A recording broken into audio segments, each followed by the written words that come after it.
Diddy Kong Racing, a game that I really enjoy and love. This is actually my number one favorite racing game. Well, ever since I was a kid, I had this game because there was a lot of things I liked. But now it's time to beat it. Well, I mean, Michael Switch 64 did try to sell this, because if he did, it would have been the crap out of him. Yeah, you listening, Michael Switch 64? You tried hiding this from me, but you know that I don't leave this game alone. Well, leave it behind, because this is my favorite racing game. So let's dive on in and play the game, and I get to tell you guys how awesome, fun, and so catchy this game is. So every game starts out with the logo of the console, but this one starts with Diddy Kong Racing, then the Nintendo 64, and of course Rareware. So you hear Diddy's laugh, and then you hear some kids laughing. So ever since I was a kid, I always thought this was the weirdest game I've ever played. So let me explain about the game. The main character is not Diddy Kong, it's Timber the Tiger, although they named the game Diddy Kong Racing, which is very confusing for a newcomer. However, this is very interesting because in the game, they actually show you the cast on who's in there. It's not like Mario Kart saying welcome to Mario Kart. It's like, it just literally goes. And with the great music that is in there, and it's everything that's fun about it. However, each character is shown is played by different type of music, but it still goes to the Diddy Kong Racing introduction, which is very unique and very impressive. If you take a look, notice, you can tell that you're seeing some of the racing levels that are in there. And if you're asking if you can get off the vehicle, no, you cannot. I don't know why they did that, and ever since I was a kid, I've always wanted to know if you can get off a vehicle and just run around. Oh, so basically, we're about at the very end, so you get to see the main villain, which is Pig, a wizard that's a pig. So let's dive on in and have some fun with Diddy Kong Racing. So what's the story about this game? Alright, now this is very interesting, but, then again, since the game's titled Diddy Kong Racing, it's kind of confusing. So Timber's parents go out for vacation, but Pig wants to take over the island where Timber lives. So Timber calls every friend of his, including Diddy Kong, and their goal is to stop Pig from trying to conquer the island. And you know what? Ever since I was a kid, I've never beaten this game, and now it's finally my time to show all of you why this game is worth everything. Depending which character you pick, since obviously I'm gonna go with Diddy Kong, you see this genie elephant that flies around, and obviously you can see Diddy. And yeah, this is how it kind of starts out on the game. And it's only depending which character you want to play as to race. One cool thing about this game that is never done in other racing games is that if you bump into the genie, you can actually change vehicles. And whenever he changes it, it could either be Abracadabra or Alakazam. Better than that dumb glove game that I really hate a lot. So you have 3 vehicles, car, hovercraft, and plane. That's about it, and it's pretty cool. Alright, it's time to talk about Dino Domain, the dinosaur area of racing. Now this part, since I grew up a lot with dinosaurs, I can tell you everything. But in here, this is very fun to do because the music is catchy, and also it's very interesting to do all these races. However, when you beat a race, you get a golden balloon. Oh yeah, I forgot to mention you that. Balloons are a thing in this. No mystery blocks, none of that. It's just balloons. So the genie gives you a golden balloon and says this is for you, and you have to proceed because the races have to be depending how much golden balloons you have. Now that we're talking about balloons, what's very interesting about this game is that not only you get a balloon and it depends what could it be, but you can actually upgrade it. Pretty interesting for a really cool racing game. And much like how Mario collects coins to go faster, Diddy Kong Racing collects bananas. However, it's kind of like Mario Kart where if you hit an opponent, they'll lose 3 bananas or 3 coins in Mario Kart.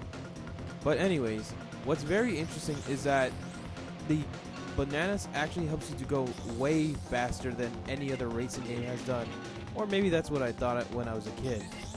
While exploring the game, I noticed that I saw a key, and you have to do this in every world if you want to beat this game.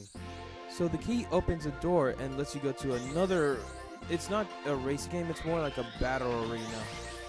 I like how there's some music when it opens, kind of like sounds something like an award ceremony. In this mini game, it's basically you have to collect eggs and then get them to hatch and basically try to get more to win. The vehicle I really enjoy using a lot in this game is obviously the planes. Planes are pretty cool because you get to make them, you get to like, if you hold the R button, it'll make you go a bit more faster. Just to give you guys a tip, just make sure not to hit anywhere because a lot of opponents will actually pass you in this game. By the way, Hot Top Volcano is considered to be one of my favorite racing courses and favorite music. So whenever you complete all the races, it's time for you to do what one thing is, the boss. But the music is so nostalgia about it, and I really, yeah, there's still a lot of things I have to talk about this game. And who can never forget about the bosses? This is Tricky the Triceratops. Yes, his name is Tricky. And of course, he challenges us for a race. Okay, just to clarify, the boss, whenever you race against a boss, it keeps the same music as it is. So yeah, that's a heads up. Watch out for the Triceratops stomping on you. This is an actual thing. So basically, your goal is to try to pass the boss and not let him, or do not, get out of the race. So luckily we have the balloons. That's very helpful for us. And also you're wondering, how can I tell them in the lead? Well, I usually check on the little map icon over there. Or if it says what place you are in the top left corner. Also for this one, I kind of mostly recommend you to use the drift in this. This is very helpful in order to beat this race. However, when you beat the race, Tricky's gonna say congratulations. However, there's another thing that I am not really gonna show you any gameplay because this part really made me rage quit. Is that once you beat the race, you have to collect coins. So no recording footage of the coins. Sorry about that if you wanted to know about that. And after you do that, you have to race him again, and this is done with every single racing areas. Alright, it's time to talk about Snowflake Mountain with Banjo the Bear. Yeah, I decided that each world I should change a character just for fun. I'm glad that the first race is basically using planes, something I really enjoy doing every day, well, only in the game. If you take a look at the races, you can tell that you can see something familiar like Christmas. 'Tis the season to be jolly with cameos of Christmas in racing Snowflake Mountain. There are even times where you go a circle. This kind of reminds me of those roller coasters that I used to go on any theme park. By the way, these ice racing levels are way better than that racing ice level on Mario Kart 64, to be honest about it. Then there's this part where if you go to the ice, it just makes you go back to the racing track. It's weird. I've never seen that in my life. And this one's the only level that features snow. Yeah. And I'm not talking about like snow on the ground. I'm like, snow falling down. And now it's time to take down Butler Walrus. I called it Butler Walrus because that's how I thought of it when I was a kid. And this is a good example of using the vehicle, the hovercraft. That's what I always called it multiple times. So yeah, in order to race against the walrus, you need to use the hovercraft to defeat him and win against him on a race. Sometimes on the bosses, it'll be just one track. I mean, not going like in circles, going like literally straight to there. Also in this race, make sure to be very careful with trees. You do not want to hit one because you'll let the boss beat you. Alright, with that said, let's move on to the next level. Alright, time to talk about Sherbet Island. Basically, it's the beach level. And yes, love it. Most of these races have mostly cars and hovercrafts. I really like how there's a lot of whales in this level. I don't know why, but why is it always that any levels is mostly the beach levels that are always have the catchiest songs ever? Sometimes if someone hits you while they're going really fast, it can make you go a little bit faster. Just letting you all know that. And don't forget to drift in some racing courses. But to be honest about it, the hovercraft is very interesting. Sometimes I feel like I'm in a roller coaster instead of playing the game. One thing I like about these racing courses is that some racing courses is depending how it is. Sometimes it could be day, sometimes it could be afternoon, and sometimes it could be nighttime. There are even times where you have to be very careful on where you're driving because sometimes you can get stuck in a sticky situation. And now it's time to face the octopus. You know, maybe this might have been the inspiration for Splatoon. You know, I've never shown you guys what would happen if you lose a race against one of these bosses. It's very interesting, but it's kind of like, you know, it's kind of like the game overs that you get for disappointment.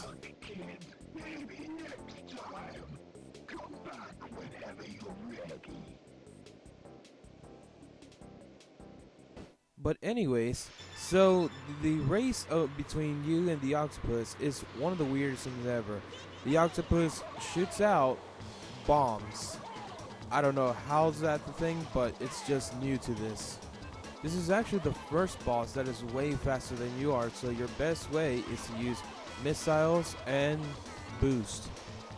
Luckily, I was able to pass him by shooting him with a missile. And now that's over, let's move on to the next world, which is actually the fourth one. Alright, it's time to talk about Dragon Forest. Too bad Spyro wasn't in this game. While using the plane, it's a good thing that we have to hold the R button, that way it can be much smoother to move around in this race.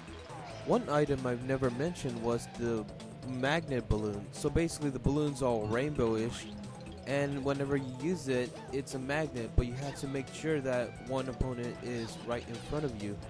One of my favorite moments in this racing is of course that you go to this castle and then you touch that bell and the bridge just lifts up, which everybody else has to go around.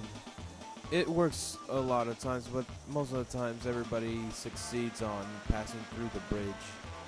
Then out of nowhere we see a bunch of floating Whizpig heads. Does it mean that there was more than just one Whizpig? For some reason, I always thought that the Dragon Balls was like voice acted by a teacher, but I don't know, that was just me when I was a kid. As a kid, I didn't even knew this was, Dragon Force was actually a level. Yeah, but I'm glad I got a chance to experience it, because it's my favorite. Also, he goes really fast and also shoots fire, so your best is to dodge all those fireballs. Whenever you get the same balloon 3 times, you'll hear the power up if it's either once or twice or the third time, and it'll actually help you beating the game much easier. Okay, so once you defeat the 4 bosses on the race, there is one more to face, and that's of course Whizpig. Yes, Whizpig is the hardest boss I've ever played in ever raced in a racing game. So Whizpig says you can't beat me, and then comes down just like a wizard. I mean, he is of course a wizard, but he's also a pig. But oh man, this is way worse. In the other bosses, you just had to hold the A button. Whizpig is actually faster than those bosses. Even the music and the rain is gonna make you want to beat this guy so fast. There are times where you'll be fine, and then there are times where Whizpig will literally just hit you. Like for example, right now I just got hit and I have to restart this race. Oh, and I forgot to mention you. You wanna know how do you beat WizPig? Not holding the A button to drive. You gotta tap it so much that it will literally make your hand really worn out. And also make sure to go to the boost pads because those are very helpful for you. If you miss one, then you're completely screwed. I remember playing this the first time. It took me like 10 through 20 times to beat this level.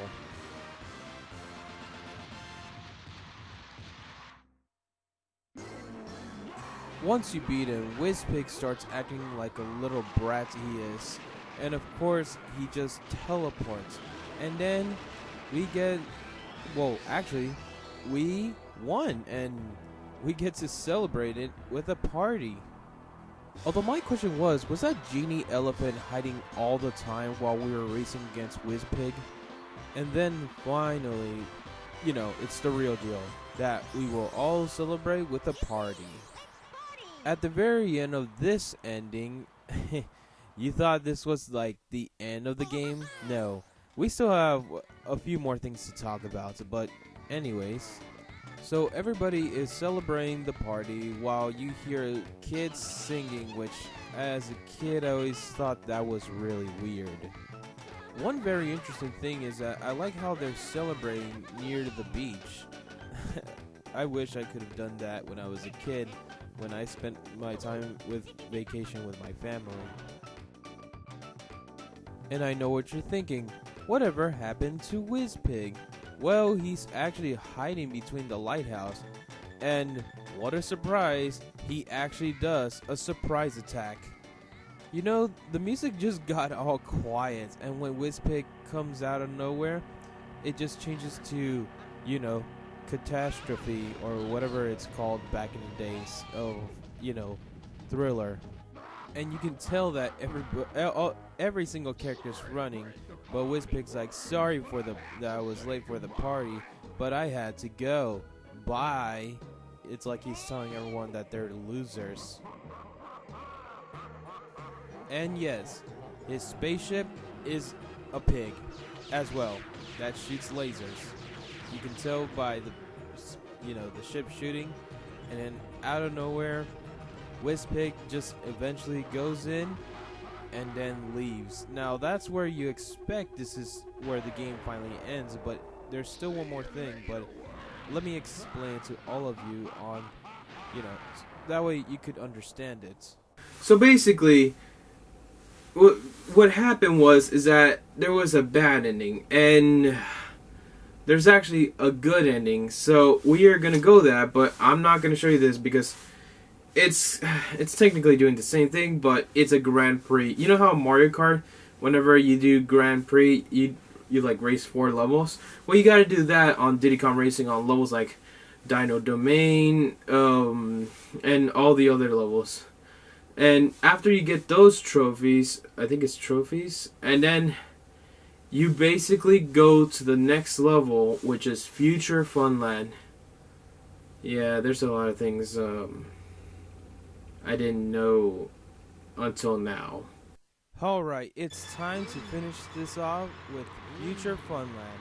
Now, Future Funland sounds like a Disney theme park, but it's actually the space level of racing.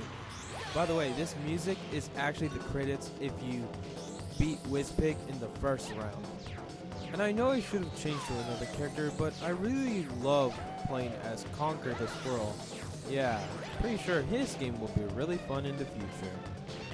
You know, when I was a kid, I've always dreamed of going to space. Well, I guess I don't know about it, but I'm glad Diddy Kong Racing kind of makes me feel like I'm already at the moon or somewhere in outer space.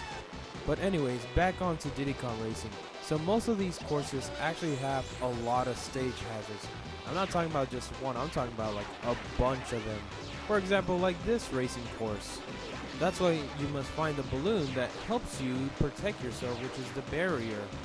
Going through these tunnels makes me remind of the days when I used to go a lot on roller coasters that had tunnels like this. You know, so most of these racing courses reminds me of Star Wars since it's Future Funland, but 10 times better, and 100 times way better. One interesting part is that they have these electrical, they're just electricity, and if you touch them, they'll just make you fall down since you're riding on a plane. But then out of nowhere, you see like a huge pole with a bunch of electricity. Luckily, I know the secret shortcuts on all of this, so I can beat this race as many times as I want.